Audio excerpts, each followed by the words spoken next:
Two icons of the same golden age, standing on the same stages, chasing the same golden statues for decades, were admired and studied and imitated in equal measure. But they only ever shared the screen twice. And for almost 40 years, Jack Nicholson barely said a real word about her in public. Now, at 89, far from the cameras, he's finally broken that silence about Meryl Streep. What he says isn't a compliment tossed off for the cameras.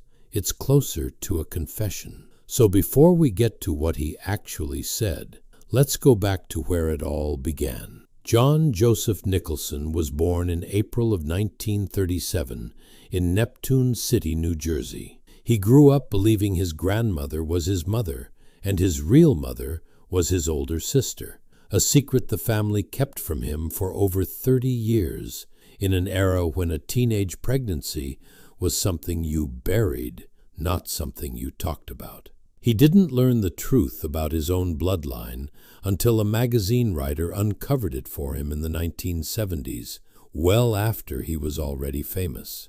That early deception shaped something in him. As a teenager, Jack loved the movies the way some kids love baseball. He idolized Marlon Brando long before he ever dreamed he'd live next door to him one day. Working as a lifeguard on the Jersey Shore, he once struck up a conversation with an older actor strolling the sand, a man who would later play the Joker on television. Jack asked him what it took to make it in Hollywood, and the man told him plainly that this town could be the loneliest place in the world once the phone stopped ringing. Jack never forgot that warning. He moved west, took a job as a messenger boy at a major studio, and failed his very first screen test. Instead of walking away, he enrolled in acting classes.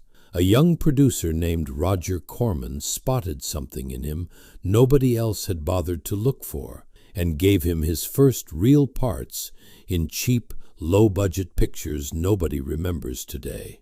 Monster movies and quickie westerns shot in a matter of days. For most of his 20s, Jack bounced between forgettable roles and a marriage collapsing under his own restlessness. Those were the years he dove headfirst into the psychedelic culture sweeping through Hollywood, experimenting with drugs that were reshaping an entire generation of young artists around him. His personal life was falling apart at the same time his career was going nowhere. So he turned to screenwriting instead of acting, channeling all of that chaos onto the page. One of those scripts, born out of the same restless experimentation, led him to a role that would change everything. In 1969, Jack climbed onto a motorcycle in a low-budget film about two drifters searching for America. Easy Rider gave him only 17 minutes of screen time, but a boozy, idealistic monologue about freedom was enough to make Hollywood take notice. The film became a cultural earthquake and earned him his first Oscar nomination. He took his cut of the profits and bought a house in the Hollywood Hills, right next to the childhood idol he'd once only seen in movie posters. The 70s belonged to him. 5 easy pieces showed a wounded, restless soul behind an order at a diner that became instantly iconic. The Last Detail earned another nomination. He was reunited with a director from his Corman days for The King of Marvin Gardens and The Postman Always Rings Twice. And he worked with the great Mike Nichols for the first time in Carnal Knowledge, a raw, unflinching look at male ego that critics found almost too honest to watch. Chinatown put him at the center of one of the greatest films ever made, a role so iconic that even a small, unsettling detail from the shoot involving director Roman Polanski's own legal troubles that surfaced around that time became inseparable from the film's dark legend. He earned an Oscar nomination for The Last Detail, another for Reds a few years later, And somewhere in between, he even appeared in the ensemble drama for a rock opera based on The Who's music, a strange, memorable detour most fans forget he ever took. But nothing compared to what came next. In One Flew Over the Cuckoo's Nest, he played a man fighting an institution built to break him, a performance so alive it finally won him his first Academy Award. Critics realized they weren't watching an actor perform danger. He seemed to live right on its edge. By the 80s, Jack Nicholson wasn't just an actor anymore. He was a force nobody knew how to categorize, somewhere between a character actor and a leading man, inventing his own lane entirely. He finally shared a frame with his childhood hero, Brando, in a Western. He terrified a generation as a father losing his mind in a snowbound hotel, in a film critics dismissed at first, and the world eventually crowned a masterpiece. He won a second Oscar playing a retired astronaut in Terms of Endearment, a role that had nothing to do with space and everything to do with a man learning to be gentle after a lifetime of running from it. And in 1989, he put on the purple suit and the ghost white grin, becoming the first actor to bring the Joker to a mainstream audience in Tim Burton's Batman, proving a respected Oscar-winning actor could be silly and sinister in the same breath and still be taken seriously as an artist. That performance left such a mark on pop culture that decades later, when another actor took on the same role and tragically passed away shortly after finishing the film, reporters asked Jack for his reaction. His answer was a strange, cryptic, two-word remark that left the entire industry guessing for years about exactly what he meant. A rare glimpse of the same unpredictable instinct that made him a star in the first place, even in a moment nobody expected humor from at all. But 3 years before that purple suit, in 1986, Jack found himself standing across from Meryl Streep for the very first time. The film was Heartburn, and the story behind it was messier than anything that ended up on screen. It was based on writer Nora Ephron's own marriage falling apart after she discovered her husband, a famous Watergate journalist, having an affair with the daughter of a former British Prime Minister while she was pregnant with their second child. Ephron turned her heartbreak into a best-selling novel, then sold the film rights and wrote the screenplay herself, casting her real pain as entertainment for the whole country to watch. It was, as one magazine put it at the time, a rare case of the subjects of the gossip helping turn their own domestic wreckage into Hollywood legend. Meryl signed on to play the wounded wife. The role of the unfaithful husband was originally given to a completely different actor, who abruptly withdrew from the production over creative disagreements with director Mike Nichols, just as filming began, leaving the production scrambling. Jack stepped in to fill the gap, playing a man audiences were primed to dislike from the moment the credits rolled, a charming, unfaithful newspaper columnist who couldn't quite grow up. The finished film split critics right down the middle. Roger Ebert put it best when he wrote that Heartburn told the story of two characters with no real chemistry, played by two actors who clearly had plenty of it between them. On screen, their romance was supposed to curdle from a whirlwind courtship into betrayal and heartbreak. And yet, in scattered scenes, a maternity ward moment where Jack's character holds his newborn for the first time, a quiet lullaby they sing to each other, something genuine slipped through anyway. Glimpses of two real actors finding truth, even when the script around them wasn't giving them much to work with. It wasn't a great film. It wasn't the movie that made either of their careers. But it was the first time these two forces of American acting ever had to trust each other in front of a camera. And whatever passed between them off-screen during that difficult shoot, neither one ever fully explained to the public. A year later, in 1987, they were paired again, this time in a much quieter, far more devastating drama about a homeless drifter returning to the town that broke him. The film was called Ironweed. Meryl played a woman just as lost, just as haunted as the man beside her. Both of them earned Oscar nominations for it. Neither of them won. This time, there was no scandalous backstory feeding gossip columns, no Romana Clee drama swirling around the production, just two of the most serious actors of their generation locked into a small, brutal story about regret and survival. They didn't do a press tour bragging about their chemistry. They simply did the work, went their separate ways, and let more than 3 decades of near total silence follow. Because here's the thing people forget about Jack Nicholson.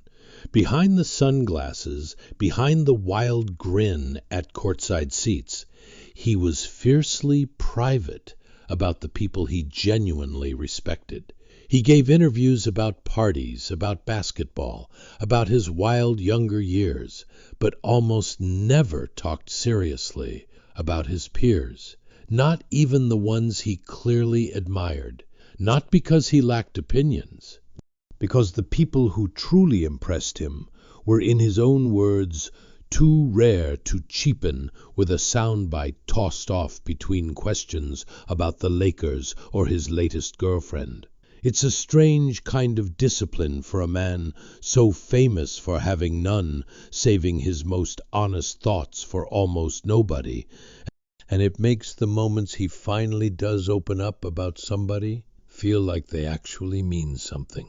The 90s brought turbulence into his personal life that the tabloids feasted on. Jack had been raising 2 young children with Rebecca Broussard, a relationship that started while he was still involved with longtime partner Angelica Houston. When Broussard became pregnant, Houston walked away after 17 years together, a devastating end to one of Hollywood's longest unmarried partnerships. Jack and Rebecca never married, and their relationship unraveled by 1994, right in the middle of a difficult film shoot, where people close to the production noticed him distracted, worn down, carrying something heavier than a script. When reporters eventually asked him about the split, Jack didn't dodge it the way most stars do. He admitted plainly that being left behind was one of the hardest lessons a person could learn, that it felt like abandonment,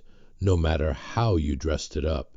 He said he was still in love with every woman he had ever loved, a line that sounded flippant on the surface, but revealed a man who never stopped feeling things deeply, even when the world only wanted to see him as the untouchable rebel on screen. This is the part of Jack Nicholson that rarely made the highlight reels.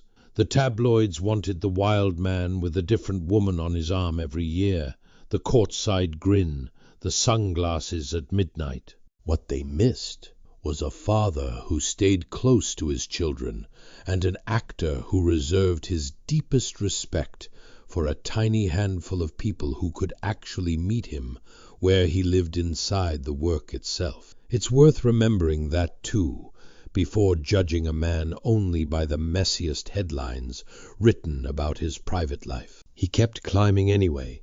He picked up nominations for Prizzi's Honor, and Ironweed's follow-up era of prestige dramas made audiences howl in Witches of Eastwick, and delivered one of his most quoted lines ever in A Few Good Men, a courtroom standoff that's been imitated in living rooms for 30 years. A third Oscar for As Good as It Gets followed, along with a joke that he now had a golden statue for every decade of his career. A hit comedy with Adam Sandler came next, then an aging Casanova opposite Diane Keaton, then finally, in 2006, a long overdue collaboration with Martin Scorsese in The Departed. And in About Schmidt, in his 60s, he stripped away every ounce of his trademark swagger to play a broken, ordinary man, proving there was always more underneath the grin than the tabloids ever gave him credit for. Meanwhile, on the other side of the industry, Meryl Streep was climbing her own separate mountain, where Jack built his legend on instinct, on chasing a truth the camera could catch. Unrehearsed Meryl built hers on precision, mastering accents and disappearing into real historical figures, scene by painstaking scene. Two completely opposite philosophies of acting, born from two completely different lives, and yet that contrast is exactly what made both of them greater. Jack's wildness needed someone as disciplined as Meryl to prove it wasn't just charisma, that it could hold up scene for scene against total control. And Meryl's precision needed someone as unpredictable as Jack to prove it wasn't cold, that it could still catch fire next to pure instinct. Neither one ever tried to become the other. They simply stood on opposite ends of the same craft and made each other look exactly what they were, the two best actors of their generation. By 2010, Jack Nicholson quietly stepped away from the movies. He told people close to him that he'd achieved everything he set out to achieve, that he didn't need to work until the day he died, the way some actors do, and that he was tired of a red carpet circus he'd never really enjoyed in the first place, admitting he hadn't sat for a real talk show appearance since the 70s. Rumors swirled for years that failing health had forced him out. Jack pushed back directly, insisting he felt better than ever and had simply lost his appetite for the industry's games. He wasn't hiding from illness, he was hiding from a version of fame he'd grown to resent, choosing courtside seats at Lakers games over one more premiere. And in that quiet retirement, something shifted. The man who spent a career deflecting serious questions with a grin finally started answering a few of the important ones honestly. That's when Meryl Streep's name came up again. According to people close to him, Jack finally opened up about what those two films, all those decades apart, actually meant to him. He said that out of every co-star he'd ever stood across from, only one of them ever made him raise his own game twice. Once in a messy, scandal-soaked comedy nobody expected much from, and once in a quiet drama nobody else wanted to make. He admitted that watching her build a character brick by brick while he was still improvising with whatever wood was lying around never once made him feel threatened. It made him grateful. Think about what that admission actually costs a man like Jack Nicholson. This is someone with 21 Oscar nominations spread across 5 different decades, a resume most actors would trade anything to have a 10th of. He built that entire resume on instinct, on refusing to plan too far ahead, on trusting that the camera would catch something true if he just let himself go wherever the scene took him. For a career built that completely on not needing anyone else's method, admitting that someone else's discipline quietly raised his own ceiling, is not a small thing. It's the kind of thing you only say once you've stopped needing to protect your own legend. And that's really the heart of it. Jack and Meryl were never trying to be the same kind of actor, and that's exactly why standing next to each other made them both look sharper. His wildness needed her control sitting right beside it to prove it wasn't just charm, that it could hold its own scene for scene against total discipline. Her precision needed his unpredictability sitting right beside it to prove it wasn't cold, that it could still catch fire, next to pure instinct instead of just technical perfection. Two opposite philosophies of acting, born out of two completely different lives. A restless kid from the Jersey Shore who taught himself everything through Roger Corman monster movies, and a trained, meticulous performer who studied opera as a child. Neither one ever tried to talk the other into becoming something they weren't. They simply stood on opposite ends of the same craft, twice 30 years apart, and let the contrast do the work neither of them needed words for. Jack Nicholson didn't need 40 years of interviews to prove what he thought of Meryl Streep. He needed 2 films, decades apart, a scandal-drenched comedy and a quiet tragedy nobody remembers, and a lifetime of choosing not to cheapen either one with easy words. Now in his late 80s, in a life built around basketball games and grandchildren rather than premieres, he's finally letting a little of that respect show. Not for the headlines, not for another award he no longer needs. Just because after everything he's lived through, some things are still worth saying out loud before it's too late to say them at all. If this look behind the legend of Jack Nicholson moved you, give this video a like and subscribe to the channel. There are so many more stories buried underneath the sunglasses and the courtside grin than the tabloids ever bothered to tell. And we'll keep pulling back the curtain on the real people behind Hollywood's golden era, because the truths behind our icons deserve to be remembered, not just their headlines.